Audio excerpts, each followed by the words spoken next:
So oftentimes I mention Yuri Bezmenov, an ex-KGB agent who defected to America and warned how the Russians, the Soviet Union, planned to undermine America by subverting our institutions. He escaped to the West in 1970 after becoming totally disgusted with the Soviet system, and he did this at great risk to his life. He certainly is one of the world's outstanding experts on the subject of Soviet propaganda and disinformation and active measures. Mr. Bezmenov, I'd like to begin by having you tell us a little bit about some of your childhood memories. Well, the most vivid memory of my childhood was Second World War, or to be more precise, the end of the Second World War, when all of a sudden United States, from a friendly nation, which helped us to defeat Nazism, turned overnight into a deadly enemy. And it was very shocking because all newspapers were trying to present an image of belligerent, aggressive American imperialism. Most of the things that we were taught is that United States is aggressive power, which is just about to invade our beautiful, free socialist country, that American CIA is dropping Colorado beetles on our beautiful potato fields to eliminate our crops. And each schoolboy had a picture of Colorado bug on the back page of his notebook. And we were instructed to go into collective fields to search for those little Colorado bugs. Of course, we couldn't find any. Neither we could find many potatoes. And that was explained again by the encroachments of the decadent imperialist power. The anti-American paranoia, hysteria in the Soviet propaganda was to such of such a higher degree that many less skeptical people or less stubborn would really believe that United States is just about to invade our beautiful motherland, and some secretly hope that it will come true. That's interesting. I don't doubt that some of the smarter people did wish for that to take place. Yes. Well, getting back to life inside the Soviet Union or inside communist countries in general, in this country, at the university level primarily, we read and hear that the Soviet system is different from ours, but not that different, and that there is a convergence developing between all of the systems of the world, and that really it doesn't make an awful lot of difference what system you live under because you have corruption and dishonesty and tyranny and all that sort of thing. From your personal experience, what is the difference between life under communism and life in the United States? Well, life is obviously very much different for simple reason that the Soviet Union is a state capitalist economically. It's a state capitalism where an individual has absolutely no rights, no value. His life is nothing. It's just like an insect. He is disposable. Whereby in the United States, even the worst criminal is treated as a human being. He has a fair trial, and some of them capitalize on their crimes. They publish their memoirs in their prisons and get handsomely paid by your crazy publishers. The differences, of course, in the daily life are very various, depending on whom we are talking about. In my own private life, I never suffered from communism simply because I was brought up in a family of high-ranking military officer. Most of the doors were open for me. Most of my expenses were paid by the government, and I never had any troubles with the authorities or with the police. So, in other words, I would say I enjoyed, or I had good reasons to enjoy all the advantages of so-called socialist system. Mm-hmm. My main motivations to defect had nothing to do with affluence. It was mainly moral indignation, moral protest, rebellion against the inhuman methods of the Soviet system. Well, specifically, what did you object to? This is communism everywhere that it is practiced because you have to have a top-down control over the people, and the propaganda and the disincentives to rise up against the system. I objected, first of all, against oppression of my own dissidents and intellectuals. And that was the most disgusting thing that I witnessed as a young man, young student, who was brought up at a very troublesome period in our history, from Stalin to Khrushchev, from total tyranny and oppression to some kind of liberalization. Second, when I started working for the Soviet embassy in India, to my horror, I discovered that we are millions times more oppressive than any colonial or imperialist power in the history of mankind. That my country brings to India not freedom, progress, and friendship between the nations, but racism, exploitation, and slavery. I've been in the Eastern Bloc countries, including Russia, Poland, Ukraine, etc. Been to many of them, and I can definitely tell you that racism is still very prevalent there today. It's just factual. They look down on people with dark skin, and that's partly because there's not a lot of those people in these areas, but also they are very anti-Semitic. I had a girlfriend who was as well. She hid it a little bit, but it came out sometimes, and that was in the Czech Republic. And of course, economical inefficiency to this country. Since I fell in love with India, I developed something which by KGB standards is extremely dangerous thing. It's called split loyalty, when an agent likes a country of assignment more than his own country. I literally fell in love with this beautiful country, a country of great contrasts, but also great humility, great tolerance, and philosophical and intellectual freedoms. My ancestors used to live in caves and eat raw meat when India was a highly civilized nation 6,000 years ago. So obviously the choice was not to the advantage of my own nation. I decided to defect and to entirely dissociate myself from that brutal regime.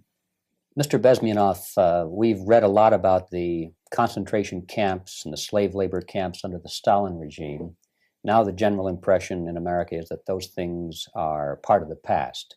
Are they still going on today, or what is the status? Yes. There is no qualitative change in the Soviet concentration camp system. There are changes in numbers of prisoners. Again, this is unreliable Soviet statistics. We don't know how many political prisoners are there in the Soviet concentration camps. But we sure know from various sources that at each particular time, there are close to 25 to 30 million of Soviet citizens who are virtually kept as slaves in forced labor camp system. The size of the population of a country like Canada is serving terms as prisoners. Incredible. So I would... That is slavery. You find reasons to convict people, especially under political pretenses, and then send them into forced labor camps. Kind of similar to what Kamala Harris did, where she kept prisoners longer than their term so that they could provide labor. Just the despicable nature of leftism. Say that those intellectuals who try to convince American public that concentration camp system is a thing of a past are either conscientiously misleading public opinion, or they are not very intellectual people. They're selectively blind. They lack intellectual honesty when they say that. Well, we've spoken about the intellectual. They still have the gulags in North Korea, by the way. I'm sure in other countries, but that's another one that they've described how some have escaped. And, you know, they say, well, either I get shot here or I get killed in the gulag. So, you know, I might as well just brave it and hope the bullets miss me as I try to swim across the river. I've heard stories like that. In this country and also the intellectuals in the Soviet Union. What about down at the broad mass level? Do the people in general, the working people, the workers in general in the Soviet Union, do they support the system? Do they tolerate it? What is their attitude?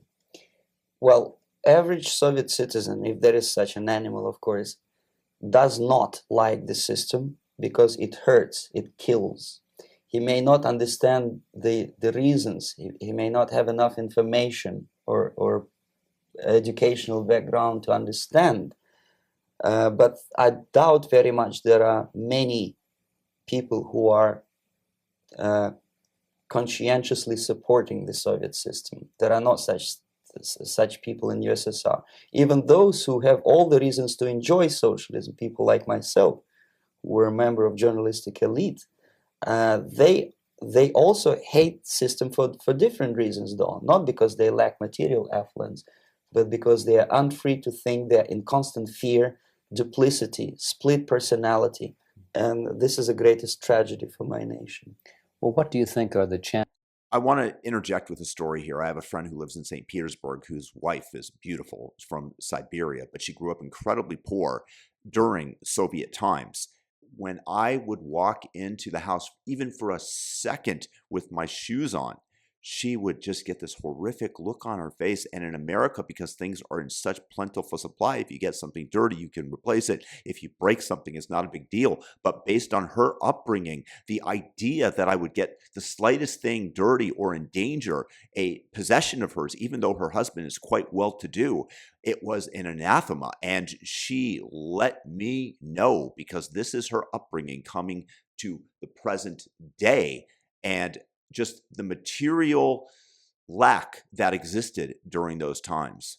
Of the people actually overcoming their system or replacing it? There is a great possibility that system will sooner or later be destroyed from within. There is a self-destructive mechanism built into any socialist or communist or fascist system. Because there is lack of fear. And don't you love the fact that we're about to elect Zorhan Mandami to lead the center of capitalism on the planet, New York City? Back, because the system does not rely upon loyalty of population. But until this Soviet junta is being supported by the Western so-called imperialists, that is, multinational companies, establishments, governments, and let's face it, intellectuals, so-called academia in the United States is famous for supporting the Soviet system. As long as the Soviet junta will keep on receiving credits, money, technology, grain deals, and political recognition from all these traitors of democracy or freedom, there is no hope. There is not much hope for changes in my country, and the system will not collapse by itself simply because it's being nourished by so-called American imperialism. This is the greatest paradox in history of mankind, when capitalist world supports and actively nourishes its own destructor. I think you're trying to tell us something. Oh, in yes. This country. Mm-hmm. I'm trying to tell you that it has to be stopped unless you want to end up in Gulag system and enjoy all the advantages of socialist equality. Yeah, well, we're heading towards that at a rapid rate. Working for free, catching fleas on your body, sleeping on the planks of plywood in Alaska this time, I guess. That's where Americans will belong, unless they will wake up, of course, and force their government to stop aiding Soviet fascism. Well, you told us a moment ago why you left the system. I'd like to hear the details of how you did it. It must have been a very dangerous thing. It was not so dangerous, it was crazy. First of all, because defecting in India is virtually impossible, thanks to very strong pressure from the Soviet government. Excuse me, you were in India. On assignment at that time. Yes, I was working for the Soviet embassy in New Delhi as a press officer. Mm-hmm. And defecting for a Soviet diplomat is next to impossible. It's a suicide, as I said, because a great friend Indira Gandhi pushed a law through parliament which says, and I quote, "No defector from any country has a right of political asylum in any embassy on the territory of Indian Republic," which is a masterpiece of hypocrisy. No other defector but a Soviet one needs a political asylum. So knowing that perfectly well, I planned a craziest possible way to defect. I studied counterculture in India. There were thousands of young American boys and girls with no shoes, long hair, smoking hash and marijuana, studying sometimes Indian philosophy, sometimes simply pretending that they study.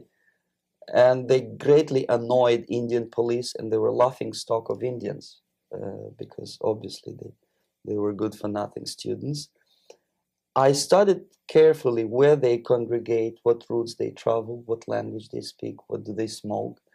And one day I simply joined a group of hippies to avoid detection of Indian police.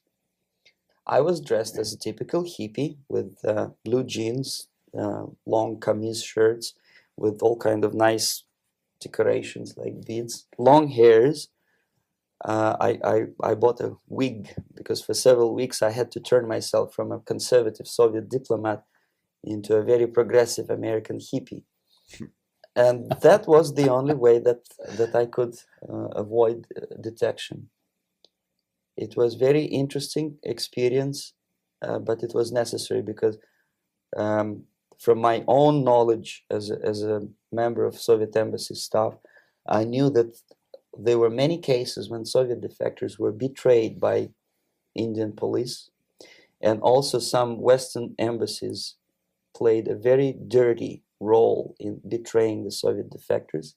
According to our information, they were some, I wouldn't call them double agents, but simply immoral people working for the United States embassy, and confining in people like this would be a suicide. So I had to be extremely careful. I could not trust anyone, and that was the reason for such a crazy way to defect. Well, had you been caught in the act of trying to get out, what Death or the gulags or both. would have happened to you? Oh, most likely I That's my would prediction. end up in concentration camp, There you go. or depending on the situation and on the whim of some bureaucrat in KGB, maybe even executed. This is normal practice, quietly, of course, not publicly. But that would be the end of my defection, of course. Well, when did you finally make it to the United States? In 1970, after about 6 months of debriefing in Athens by the CIA, and I presume FBI too, they let me go first to Germany, then to Canada. That was my decision. I had to change my identity to protect my family and my friends in USSR. And also I was a little bit paranoid, knowing that both Soviet KGB and probably some double agents within American system may be after me. So I wanted to settle down as far away as possible. I requested CIA to give me some kind of new identity and just let me go on my own. And I settled in Canada. I was a student. I changed many professions, from farm help and laundry truck driver to language instructor and broadcaster. How hilarious is that? That in order to escape Russia, when you're at the top, you're willing to become a farmhand, a driver, whatever it takes, but you're willing to go down in rank, in notoriety, in creature comforts. For Canadian Broadcasting Corporations in Montreal. Well, have you had any threats on your life or any Yes. unpleasantries? In about 5 years, KGB eventually discovered that I am working for Canadian Broadcasting. I made a very big mistake. I started working for overseas service of CBC, which is similar to Voice of America, in Russian language. And of course, monitoring service in USSR picked up every new voice. Every new announcer they would make it a point to discover who he is. And in 5 years, sure enough, slowly but surely, they discovered that I am not Thomas Schumann, that I am Yuri Alexandrovich Bezmenov, and that I'm working for Canadian Broadcasting, and undermining beautiful détente between Canada and USSR. And the Soviet ambassador Alexander Yakovlev made it his personal effort to discredit me. He complained to Pierre Trudeau, who is known to be a little bit soft on socialism. And, just wait till you meet his son. The management of CBC behaved in a very strange, cowardly way, unbecoming to representatives of an independent country. The CBC, socialist, Canadian, cowardly? Who would have thunk it? Like Canada, they listened to every suggestion that Soviet ambassador gave, and they started shameful investigation, analyzing content of my broadcasts to USSR.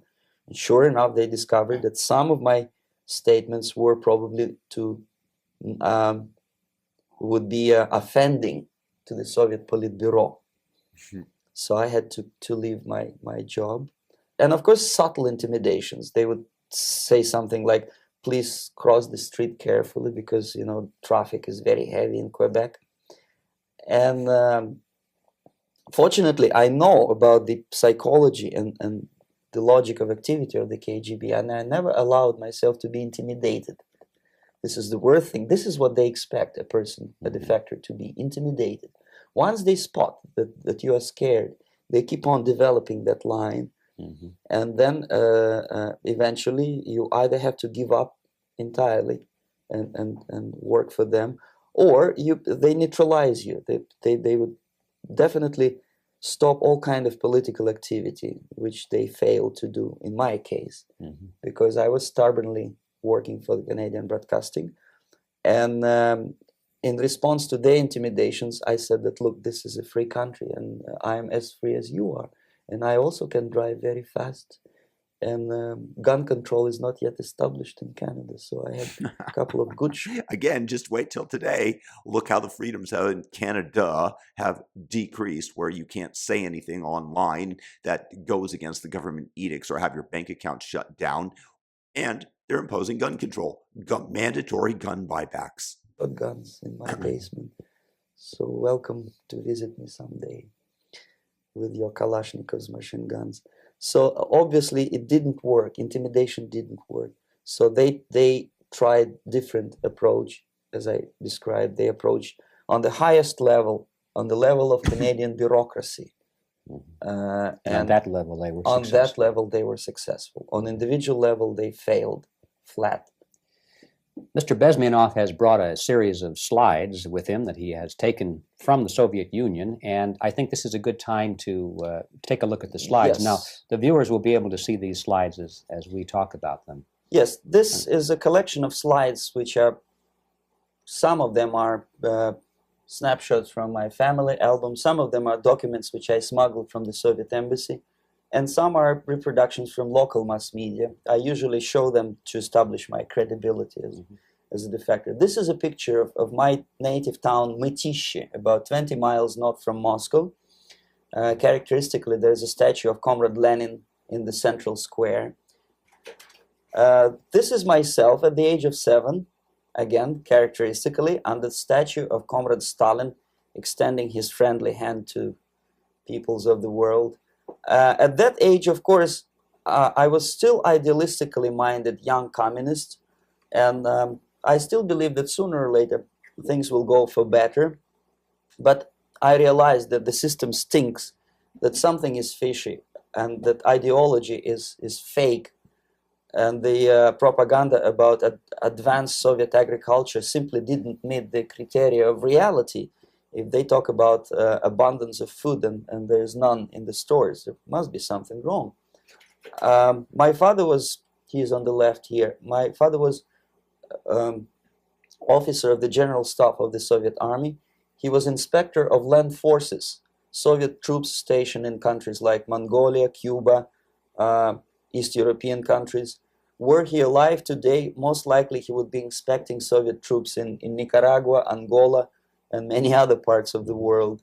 Fortunately, he died and he didn't see the disgrace, because deep inside he was a Russian patriot. He didn't like the idea of expanding Soviet military might, especially in the areas where we were not welcomed at all. Unlike many other military officers, he was reporting directly to the Minister of Defense, bypassing KGB and diplomatic service. In other words, he was a trusted military professional. And my impression that this type of people are much less hawkish and adventuristic than party bureaucrats in Kremlin. When American must... Isn't that the same everywhere? Those who are actually on the front lines detest war, but those politicians back in, for example, in Washington or the Kremlin say, troops advance for our glory. Media describes Soviet military as potentially dangerous counterpart for Pentagon. I simply laugh because I know better. I know that the most dangerous part of the Soviet power structures are not military at all. Most likely, if they come to power in my country, they'll be more sensible negotiators for nuclear disarmament and withdrawal of the Soviet troops from many parts of the world. But if someone... Yeah, it's the hardcore ideologues that are the most dangerous because they don't have any real world experience and nothing, therefore, to keep their appetite for spreading their ideology or we are right by any means at bay. From the party structure or the KGB structure were to give the orders for a military they have to obey, they would yes, follow, because they are professional military. But they, you see, the triangle of power and hate in USSR is the party at the top, the party elite, the oligarchy of the party, then the military and the KGB at the bottom. They hate each other, and the most hated triangle, the most hated corner of the triangle is the Communist Party bureaucrats. They are the most adventuristic, senile megalomaniacs. They can start war. I wouldn't be surprised. Not the military. They know what war is. At least my father did. This is the picture taken at the entrance of my Institute of Oriental Languages. It's a part of Moscow State University. I graduated in 1963. And I... Now, excuse me, which one were you on? I am on the right. You're on the right. And on the left is my my schoolmate Vadim Smirnov, who later was an apparatchik in the Central Committee of the Soviet Union Communist Party. What is an apparatchik? It's a functionary, something like civil service in British Empire. Someone who is never fired from the service. He stays there internally. He may not be promoted too high, but he's a dependable bureaucrat who will stay forever. Part of the apparatus, apparatchik. I studied not only languages, but also history, literature, even music. I'm on this picture, I'm trying to learn how to play Indian musical instrument. I even tried to look like an Indian when I was second-year student. Not bad, right? Yes, actually it was strongly encouraged by the instructors in my school because the graduates of my school were later on employed as diplomats, foreign journalists, or spies. As every Soviet student, I was, quote-unquote, volunteering for harvesting grain in Kazakhstan. This is the biggest agricultural blunder of the Soviet government. But I didn't have much choice, of course, because the communist motto borrowed from the Bible says, those who do not work shall not eat. And you can see me eating, therefore I was working, and you can see how happy I was about it. I went through a very extensive physical and military training, including the military games in areas, suburban areas of Moscow. And here, for example, we are on the tour in Arkhangelsk area. And by the end of my training in school, I was recruited by the KGB. This picture was taken on that day, and you can see again how happy it feels to be recruited by the KGB. All right. As every student in USSR, I went through very extensive physical and military training and civil defense training too. Unlike in the United States, where civil defense is virtually non-existent, zero. In USSR, every student, whatever is major subject, has to go through very extensive 4-year military and civil defense training. You can see me here with a group of students during one of the war games near Moscow. The main idea, of course, is to prepare a huge reserve army of the USSR. Each student has to graduate as a junior lieutenant. In my case, it was administrative and military intelligence service. My first assignment was to India as a translator with the Soviet Economical Aid Group building refinery complexes in Bihar state and Gujarat state. At that time, I was still naively, idealistically believing that what I was doing contributes to the understanding and cooperation between the nations. It took me quite a number of years to realize that what we were bringing to India was a new type of colonialism, 1,000 times more oppressive and exploitative than any colonialism or imperialism in history of mankind. But at that time, I was still hoping that, well, maybe it's not that bad, could be worse, and things may go for better. And I even tried to implement the beautiful Marxist motto, proletarians of all the countries unite. I tried to unite with a nice Indian girl, and I was fascinated by Indian culture, by the family life in this country. But obviously, Communist Party had different plans for my genes, so I had to marry this beautiful Russian girl. In the span of my career, I married 3 times. Most of these marriages were marriages of convenience on advice from the Department of Personnel. This is normal practice in USSR. When a Soviet citizen is assigned to a foreign job, he has to be married, either to keep family in USSR as hostages, or if it's a convenience marriage like mine, so that the husband and wife are virtually informers on each other to prevent defection or contamination by decadent imperialist or capitalist ideas. In my case, I hated that girl so much that the moment I landed in Moscow, we were divorced, and I married later, second time. By the end of my first assignment in India, I was promoted to the position of public relation officer. You can see me here translating a speech by a Soviet boss. And you're on the right. I'm on the right here, yes. And the occasion was commissioning of the refinery complex in Bihar, Barauni. Back in Moscow, I was immediately recruited by Novosti Press Agency, which is a propaganda and ideological subversion front for the KGB. 75% of the members of the Novosti are commissioned officers of the KGB. The other 25 are, like myself, co-opted agents who are assigned to specific operations. In this particular case, you can see me talking to students of Lumumba Friendship University in Moscow. This is a huge school under the direct control of the KGB and Central Committee, where future leaders of the so-called national liberation movements are being educated and selected carefully. And some of them have this, for example, is a group of students from Lumumba. They don't look like students at all. They look more like military, and that's exactly what they were. They were dispatched back to their countries to be leaders of the so-called national liberation movements, or to be translated into normal human language, leaders of international terrorist groups. Another area of activity when I was working for the Novosti was to accompany groups of so-called progressive intellectuals, writers, journalists, publishers, teachers, professors of colleges. You can see me here in Kremlin. I'm second on the left, with a group of Pakistani and Indian intellectuals. Most of them pretended they don't understand that we are actually working on behalf of the Soviet government and the KGB. They pretended that they are actually being guests, VIP intellectuals, that they are treated according to their merits and their intellectual abilities. For us, they were just a bunch of political prostitutes to be taken advantage for various propaganda operations.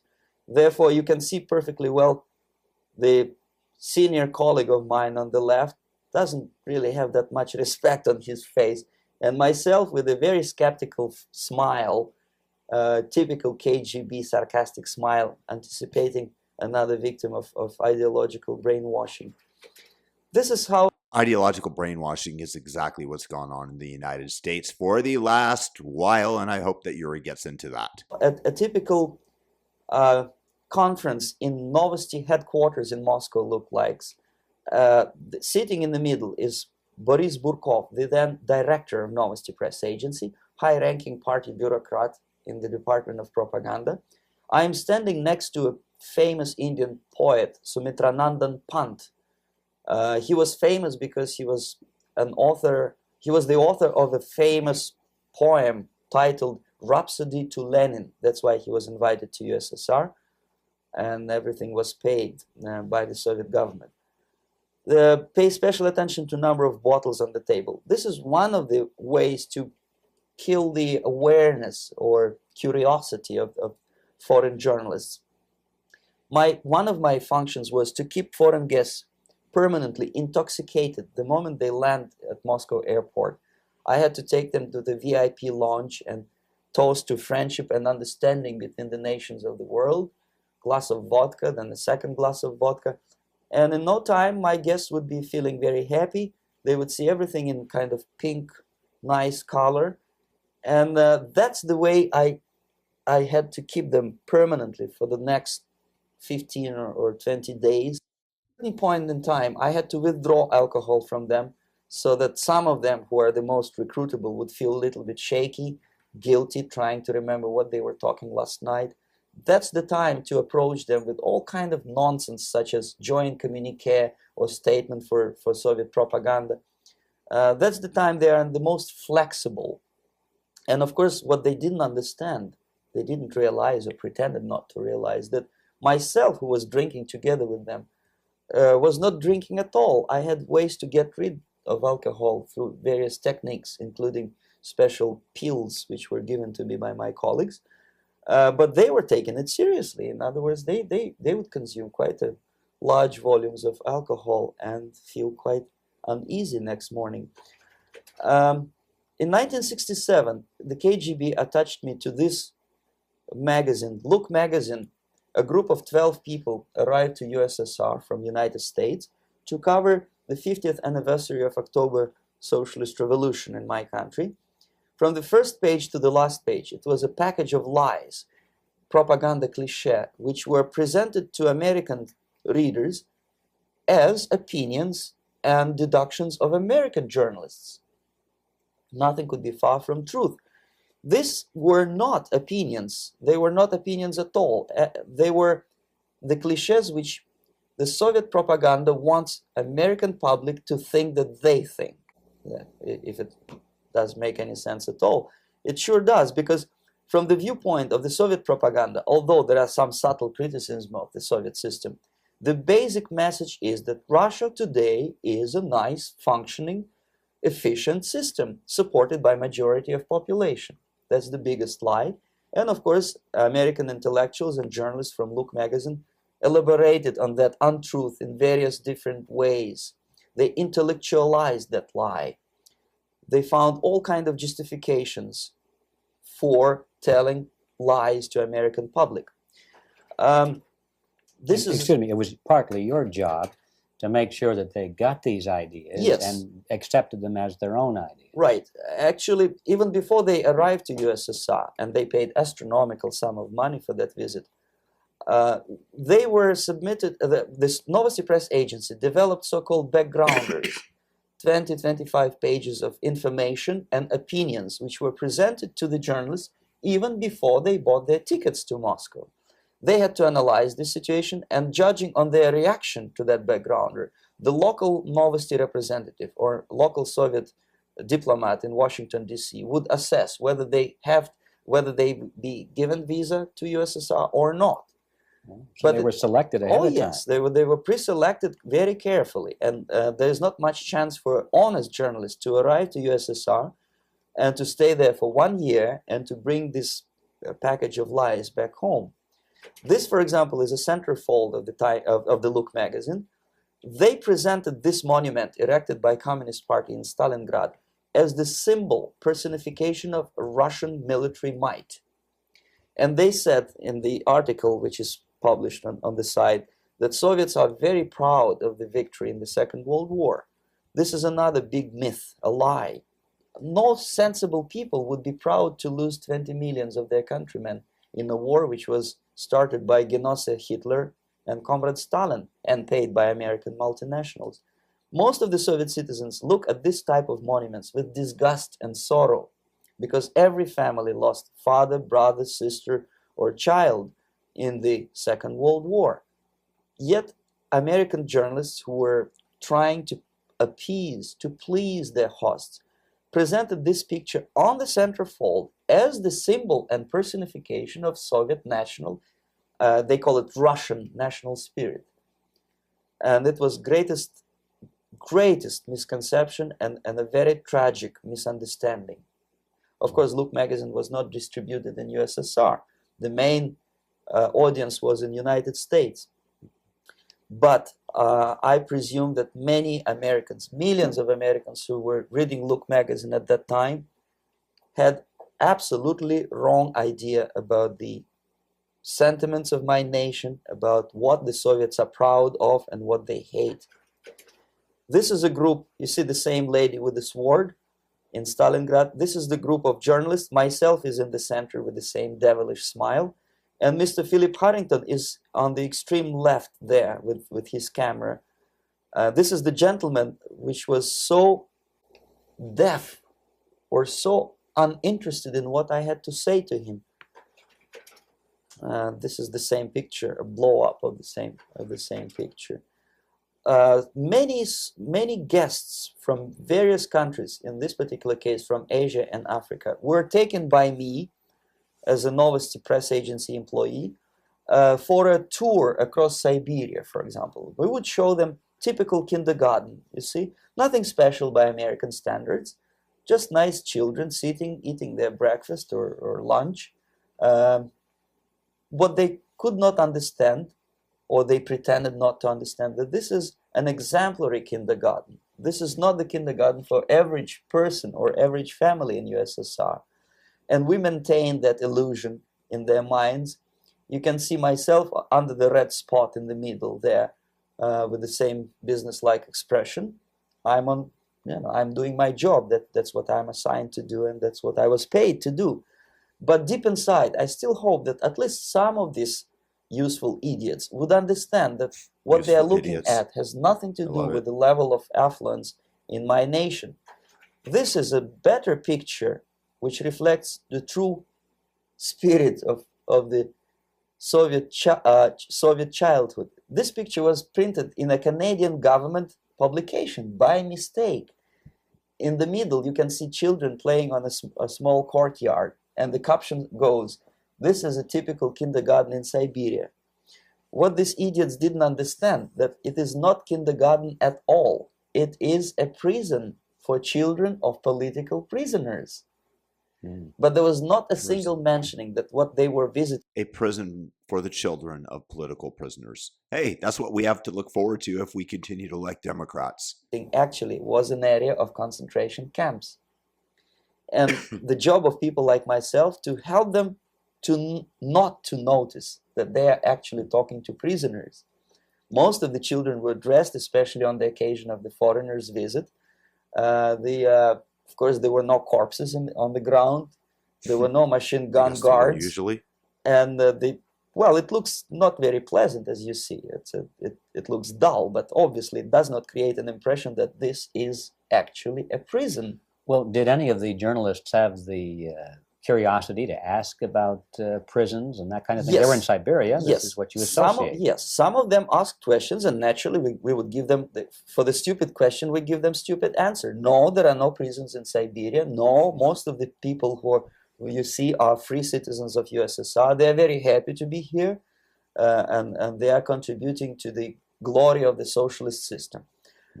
Some of them pretended that they believe what I was telling them. And most of them, we may discuss it later, what are the motivations of these people? Why would they stubbornly bring lies to their own population through their own mass media? I have various answers to this. There is not a single explanation. It's a complex of explanations. It's fear, pure biological fear. They understand that they are on the territory of an enemy state, a police state. And just to save their rotten skins and their miserable jobs, their affluence back home, they would prefer to tell a lie than to ask truthful questions and report truthful information. Yes, 100%. People are so scared of losing the little that they have that they will do anything to protect it. We see that over and over again today in America, where people stand for the COVID jab being mandated to their fellow workers and take it, for God's sakes, even when they have doubts about it, so that they can protect their meager little salaries and jobs. Second, most of these schmucks were afraid to lose their jobs, because obviously if you tell truth about my country, you will not last long as a correspondent of New York Times or Los Angeles Times. They will fire you.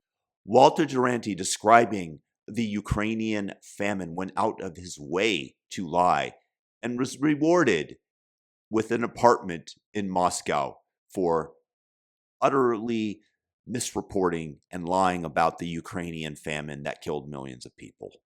That was the New York Times, by the way. What kind of correspondent are you? You obviously cannot find common language with Russians if they kick you out in 24 hours. So just by trying to be conformist to their own editorial bosses, they tried not to offend the sentiments of the Soviet administrators and people like myself. Deep inside, I hope they would insult my or offend my sentiments. Obviously, they preferred not to. Another reason, I refuse to believe it, but obviously, there is another reason. Obviously, it's a greed. These people earn a lot of money. When they come back to USA, they claim that they are experts on my country. They write books which sells in million copies, titled like Russians, The Truth About Russia. Most of it is lie about Russia. Yet they claim to be Sovietologists. They play back myth about my country, the propaganda cliches. Yet they stubbornly resist the word of truth. If a person like Solzhenitsyn is either defecting or kicked out of USSR, they try all their best to discredit him and to discourage him. I don't have much chance to appear on national network with a true story about my country. But a useful idiot like Hendrik Smith or Robert Kaiser, they are big heroes. They come back from USSR. They say, oh, we were talking to dissidents in Russia. Big deal. Soviet dissidents are chasing American correspondents in the streets, and they are cowardly escaping from these contacts. For some strange reason, if you want to know more about Spain, you refer to Spanish writers. If you want to learn more about French, you read French writers. Even about Antarctica, I bet you would read Penguins. Only about the Soviet Union, for some strange reason, you read Hendricks and Schmendricks and all kinds of Kissingers, because they claim that they know more about my country. They know nothing, or next to nothing, or they pretend that they know more than they actually do. I would say they are dishonest people who lack integrity and common sense and intellectual honesty. They bring back all kinds of stories like that. A kindergarten in Siberia. Omitting the most important fact, it's a prison for children of political prisoners. Another greatest example of monumental idiocy of American politicians. Edward Kennedy was in Moscow, and he thought that he is a popular, charismatic American politician who is easygoing, who can smile, dance at the wedding in Russian Palace of Marriages. What he did not understand, or maybe he pretended not to understand, that actually he was being taken for a ride. This is a staged wedding, especially to impress foreign media or useful idiots like Ed Kennedy. Most of the guests there, they had security clearance, and they were instructed what to say to foreigners. This is exactly what I was doing. You can see me in the same damn wedding palace in Moscow where Ed Kennedy was dancing here. You see, smiling. He thinks he's very smart. From the viewpoint of Russian citizens who observe this idiocy, he's narrow-minded, egocentrical idiot who tries to earn his own popularity through participation in propaganda farces like this. Here you can see myself. On the right, again, exemplary Soviet bride.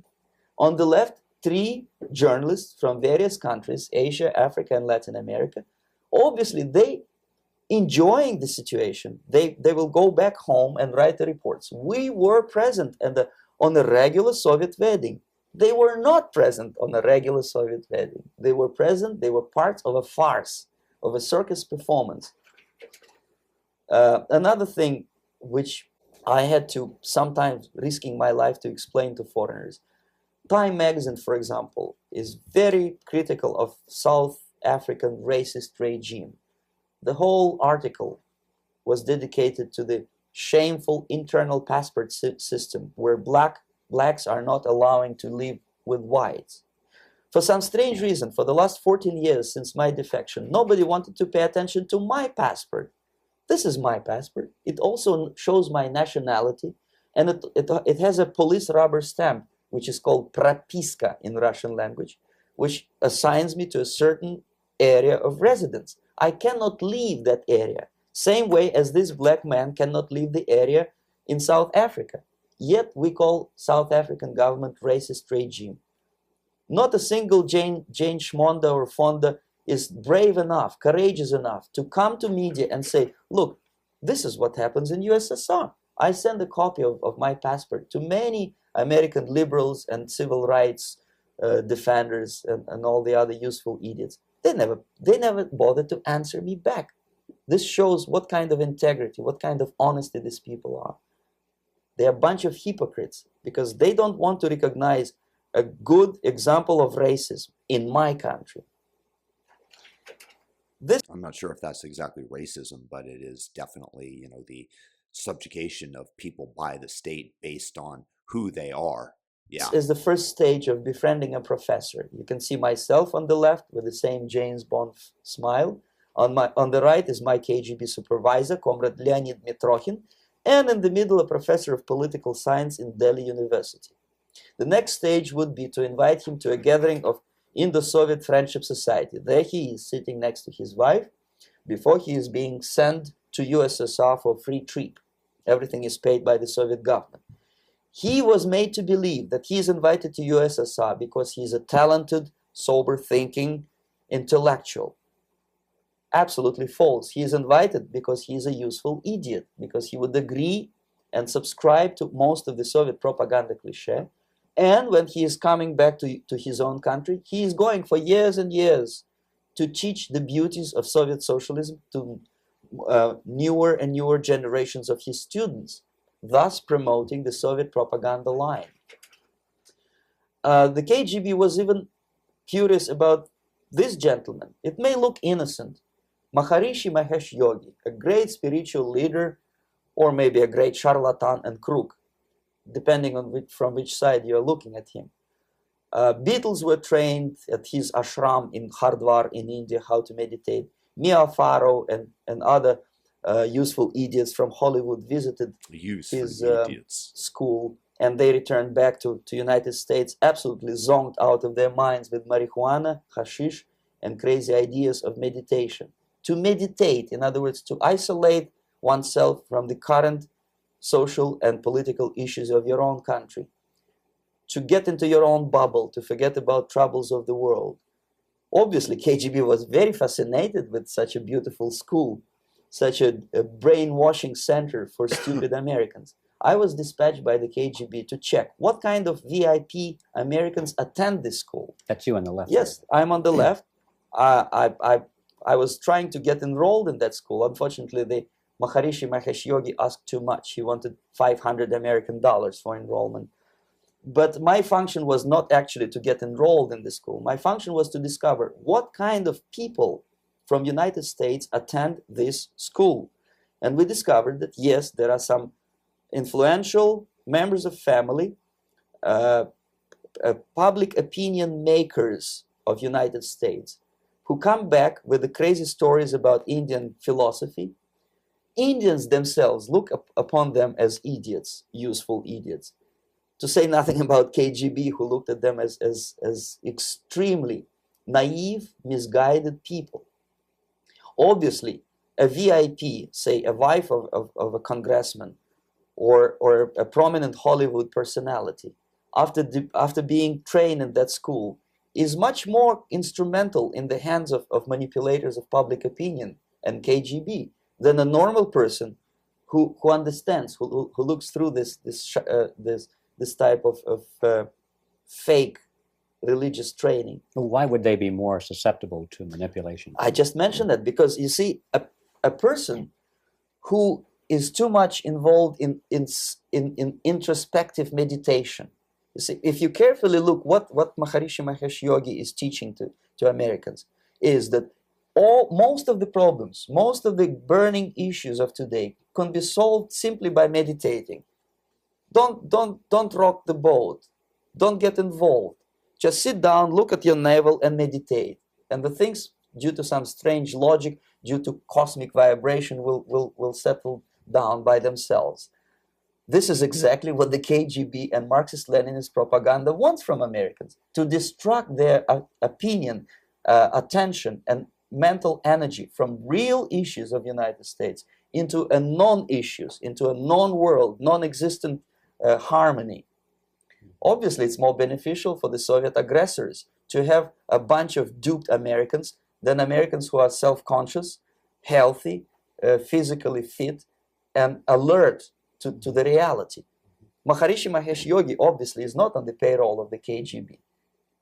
But whether he knows it or not, he contributes greatly to demoralization of American society. And he's not the only one. There are hundreds of those gurus who come to your country to capitalize on naivete and stupidity of Americans. It's a fashion. It's a fashion to meditate. It's a fashion not to be involved. So obviously, you can see that if KGB were that curious, if they paid my trip to Hardwar, if they assigned me to that strange job, obviously they were very much fascinated. They were convinced that that type of brainwashing is very efficient and instrumental in demoralization of the United States. This picture shows the part of the building of USSR embassy, and my supervisors. On the left is Comrade Mehdi, an Indian communist, and on the right, Comrade Mitrokhin, my supervisors in the secret department of research and counter-propaganda. It has nothing to do with either research or counter-propaganda. Most of the activity of that department was to compile huge volume of information on individuals who were instrumental in creating public opinion. Publishers, editors, journalists, actors, educationalists, professors of political science, members of parliament, representatives of business circles. Most of these people were divided roughly into groups. Those who would toe the Soviet foreign policy, they would be promoted to the positions of power through media and public opinion manipulation. Those who refused the Soviet influence in their own country would be character assassinated or executed physically come revolution. Same way as in the small town of Hue in South Vietnam, several thousands of Vietnamese were executed in one night when the city was captured by Viet Cong for only 2 days. And American CIA could never figure out how could possibly communists know each individual, where he lives, where to get him, and would be arrested in one night, basically in some 4 hours before dawn, put on a van, taken out of the city limits and shot. The answer is very simple. Long before communists occupied the city, there was extensive network of informers, local Vietnamese citizens, who knew absolutely everything about people who are instrumental in public opinion, including barbers and taxi drivers. Everyone who was sympathetic to the United States was executed. Same thing was done under the guidance of the Soviet embassy in Hanoi, and same thing I was doing in New Delhi.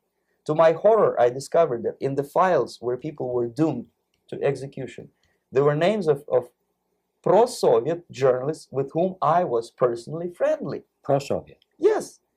They were idealistically minded leftists who made several visits to USSR, and yet the KGB decided that come revolution or drastic changes in political structure of India, they will have to go. Why is that? Because they know too much. Simply because, you see, the useful idiots, the leftists who are idealistically believing in the beauty of Soviet socialist or communist or whatever system, when they get disillusioned, they become the worst enemies. That's why my KGB instructors specifically made a point, never bother with leftists. Forget about these political prostitutes. Aim higher. This was my instruction. Try to get into large circulation, established conservative media. Rich, filthy rich movie makers, intellectuals, so-called academic circles. Cynical, egocentric people who can look into your eyes with angelic expression and tell you a lie. These are the most recruitable people, people who lack moral principles, who are either too greedy or too suffer from self-importance. They feel that they matter a lot. These are the people who KGB wanted very much to recruit. But to eliminate the others, to execute the others, don't they serve some purpose? Wouldn't they be the ones they rely on? They serve purpose only at the stage of destabilization of a nation. For example, your leftists in United States, all these professors and all these beautiful civil rights defenders, they are instrumental in the process of the subversion only to destabilize the nation. When their job is completed, they are not needed anymore. They know too much. Some of them, when they get disillusioned, when they see that Marxist-Leninists come to power, obviously they get offended. They think that they will come to power. That will never happen, of course. They will be lined up against. It's all about power and holding the reins of it. That's what every one of these people want. They want to be the ones who decide who lives and breathes and who dies, who they take the money from. And shot. But they may turn into the most bitter enemies of Marxist-Leninists when they come to power. And that's what happened in Nicaragua. You remember most of these former Marxist-Leninists were either put to prison or one of them split and now he's working against Sandinistas. It happened in Grenada when Maurice Bishop was already a Marxist. He was executed by a new Marxist who was more Marxist than this Marxist. Same happened in Afghanistan when first there was Taraki, he was killed by Amin, then Amin was killed by Babrak Karmal with the help of KGB. Same happened in Bangladesh when Mujibur Rahman, very pro-Soviet leftist, was assassinated by his own Marxist-Leninist military comrades. It's the same pattern everywhere. The moment they serve their purpose, all the useful idiots are either be executed entirely, all the idealistically minded Marxists, or exiled or put in prisons, like in Cuba. Many former Marxists are in Cuba, in prison. So most of the Indians who were cooperating with the Soviets, especially with our Department of Information of the USSR embassy, were listed for execution. And when I discovered that fact, of course I was sick. I was mentally and physically sick. I thought that I'm going to explode one day. During the briefing at the ambassador's office, I would stand up and say something that... Imagine you've recruited people that end up on that list that you have nothing to do with because the higher-ups deem them to be a future problem. So they're going to be executed, and we've got that list ahead of time. We are basically a bunch of murderers. That's what we are. It has nothing to do with friendship and understanding between the nation and blah, blah, blah. We are murderers. We behave as a bunch of thugs in a country which is hospitable to us, a country which with ancient traditions. But I did not defect. I tried to get the message across. To my horror, nobody wanted even to listen, least of all to believe what I had to say. And I tried all kinds of tricks. I would leak information through letters or lost documents or something like that, and still I got no message. The message was not published even in the conservative mass media of India. The immediate impulse to defect was Bangladesh crisis, which was described by American correspondents as Islamic grassroots revolution, which is absolute baloney. There was nothing to do with Islam, and there was no grassroots revolution. Actually, there are no grassroots revolutions, period.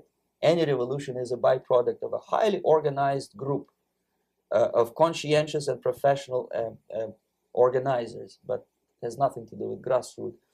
In Bangladesh, it was nothing with grassroots. Most of the Awami League party members, Awami League means People's Party, were trained in Moscow in the High Party School. Most of the Mukti Fauj leaders, Mukti Fauj in Bengali means People's Army, same as SWAPO and all kind of liberation armies all over the world, the same bunch of useful idiots. They were trained at Lumumba University and various centers of the KGB in Simferopol, in Crimea, and in Tashkent. So when I saw that Indian territory is being used as a jumping board to destroy East Pakistan, I saw myself thousands of so-called students traveling through India to East Pakistan, through the territory of India, and Indian government pretended not to see what's going on. They knew perfectly well, the Indian police knew it, the intelligence department of the Indian government knew it, the KGB of course knew it, and the CIA knew it. That was most infuriating, because when I defected and I explained to the CIA debriefers they should watch out because East Pakistan is going to erupt any moment. They said I was reading too many James Bond novels. Anyway, so East Pakistan was doomed. One of my colleagues in the Soviet consulate in Calcutta, when he was dead drunk, he ventured into the basement to relieve himself. And he found big boxes which said printed matter to Dhaka University. Dhaka is the capital of East Pakistan. And since he was drunk and curious, he opened one of the boxes and he discovered not printed matter. He discovered Kalashnikov guns and ammunition in there. Anyway, it's a long story. When I saw the preparations for the invasion into East Pakistan, obviously I wanted to defect immediately. The only thing I couldn't at that time make up my mind when and where and how. One of the reasons, of course, you see, I was in love with India. I mentioned it before. I spoke the languages. I socialized with people. And I understood that I had to act fast unless I want this beautiful country to be permanently and irreparably damaged by our presence. One of the reasons not to defect was, as you can see, I was living in relative affluence. Who the hell in a normal mind would defect and do what? To be abused by your media, to be called McCarthyist and fascist and paranoid, or to drive a taxi in New York City? What for? What the hell for should I defect? To be abused by Americans, to be insulted in exchange for my effort to bring the truthful information about impending danger of subversion. As you can see, I was living in quite a comfortable conditions next to swimming pool, where Indians were not allowed, by the way. I was highly paid expert in propaganda. I had my family. I was respected by my nation. My career was cloudless. The third reason, how to defect with the family. To defect with the baby and the wife would be virtual suicide because according to law, that hypocritical law which I quoted before, the Indian police will have to hand me over back to the KGB, and that will be the end of my defection and probably my life. Again, I cannot smuggle my wife because she was not quite sure what I was doing. She was not that idealistically involved, and she was definitely not in the total picture of what I was doing for the KGB. She would be shocked if I put her in my van and drive her to the American embassy or elsewhere. That would be a greatest danger. So again, I had to defect in such a way that my defection would look as simple disappearance. And there were many cases like that when the Soviet agents simply disappeared, either killed in action or, thanks to their curiosity and their close contacts with radicals, some of them were killed by the Marxists, by the way. It happened in many African countries when the Soviet KGB were killed by Africans themselves. Not because they hated Marxism-Leninism, but because they were simply trigger-happy bunch of unruly characters. If you give them a machine gun, they will shoot. And some of the Soviets obviously were not careful enough to protect themselves, and they got into embarrassing situations when they were shot at the crossfire between factions of so-called liberation movements. Anyway, so I decided, as I said, to study the counterculture. I decided this probably would be the best way to disappear. I socialized with characters like this on the left. You see, he's a barefoot American hippie. It took me quite a long time to study exactly what they were doing and how to mix with them. But eventually I did it. Most of Indian newspapers carried my picture and promise of 2,000 rupees for information about my whereabouts. But they were looking for the wrong person because they obviously tried to stop a young Soviet diplomat in white shirt and tie, and this is how I looked at the time of defection. Nobody could possibly think that a Soviet diplomat would be as crazy as to join a bunch of hippies. That's you. Travel India and smoke hash. So I made it literally almost like a Hollywood-style detective story. From under the nose of the KGB in Bombay airport, I landed the plane and I flew to Greece, where I was debriefed by the CIA. That's basically that's all for my slides. We can turn off the projector, and that's very interesting. Well, you spoke several times before about ideological subversion. That is a phrase that I'm afraid some Americans don't fully understand. When the Soviets use the phrase ideological subversion, what do they mean by it? Ideological subversion is the process which is legitimate, overt, and open. You can see it with your own eyes. All you have to do, all American mass media has to do, is to unplug their bananas from their ears, open up their eyes, and they can see it. There is no mystery. There is nothing to do with espionage. I know that espionage intelligence gathering looks more romantic. It sells more deodorants through the advertising, probably. That's why your Hollywood producers are so crazy about James Bond type of thrillers. But in reality, the main emphasis of the KGB is not in the area of intelligence at all. According to my opinion and opinion of many defectors of my caliber, only about 15% of time, money, and manpower is spent on espionage as such. The other 85% is a slow process which we call either ideological subversion or active measures, активные мероприятия in the language of the KGB, or psychological warfare. What it basically means is to change the perception of reality of every American to such an extent that despite of the abundance of information, no one is able to come to sensible conclusions in the interests of defending themselves, their families, their community, and their country. It's a great brainwashing process which goes very slow, and it's divided in 4 basic stages. The first one being demoralization. It takes from 15 to 20 years to demoralize a nation. Why that many years? Because this is the minimum number of years which requires to educate 1 generation of students in the country of your enemy, exposed to the ideology of the enemy. In other words, Marxism-Leninism ideology is being pumped into the soft heads of at least 3 generations of American students without being challenged or counterbalanced by the basic values of Americanism, American patriotism. The result you can see. Most of the people who graduated in the 60s, dropouts or half-baked intellectuals, are now occupying the positions of power in the government, civil service, business, mass media, educational system. You are stuck with them. You cannot get rid of them. They are contaminated. They are programmed to think and react to certain stimuli in a certain pattern. You cannot change their mind, even if you expose them to authentic information, even if you prove that white is white and black is black, you still cannot change the basic perception and the logic of behavior. In other words, these people, the process of demoralization is complete and irreversible.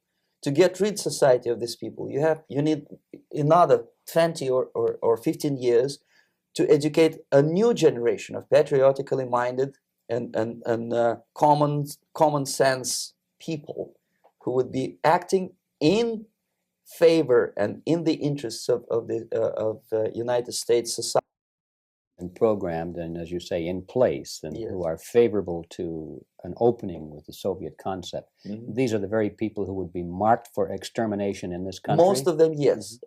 Simply because the psychological shock when they will see in future what the beautiful society of equality and social justice means in practice, obviously they will revolt.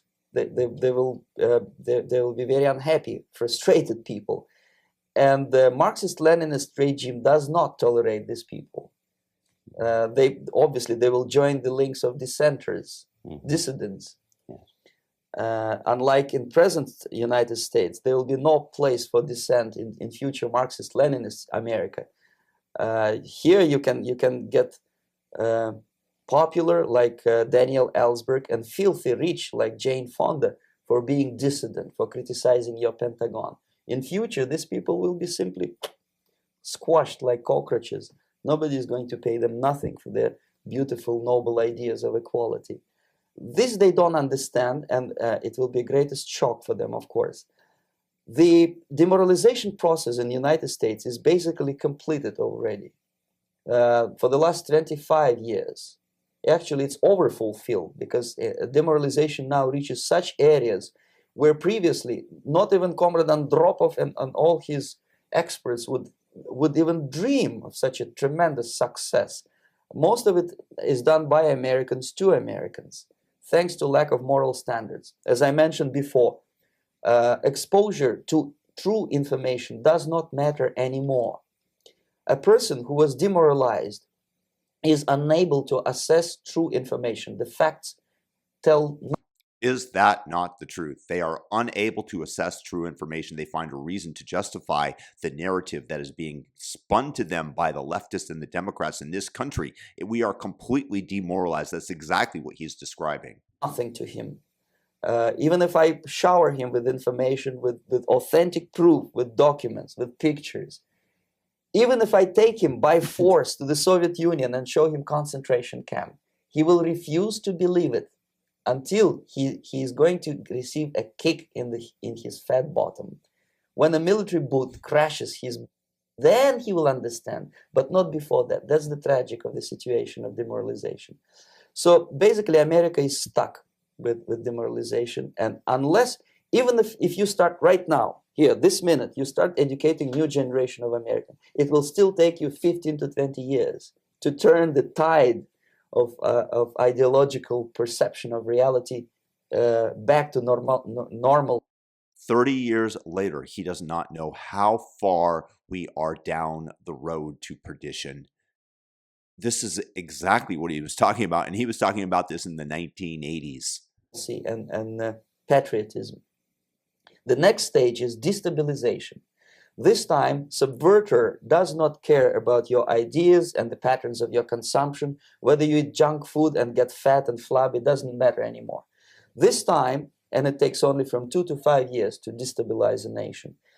We're destabilized, man. What matters is essentials: economy, foreign relations, defense systems. And you can see it quite clearly that in some areas, in such sensitive areas as defense and economy, the influence of Marxist-Leninist ideas in the United States is absolutely fantastic. I could never believe it 14 years ago when I landed in this part of the world that the process will go that fast. The next stage, of course, is crisis. It may take only up to 6 weeks to bring a country to the verge of crisis. You can see it in Central America now. And yeah, you know what?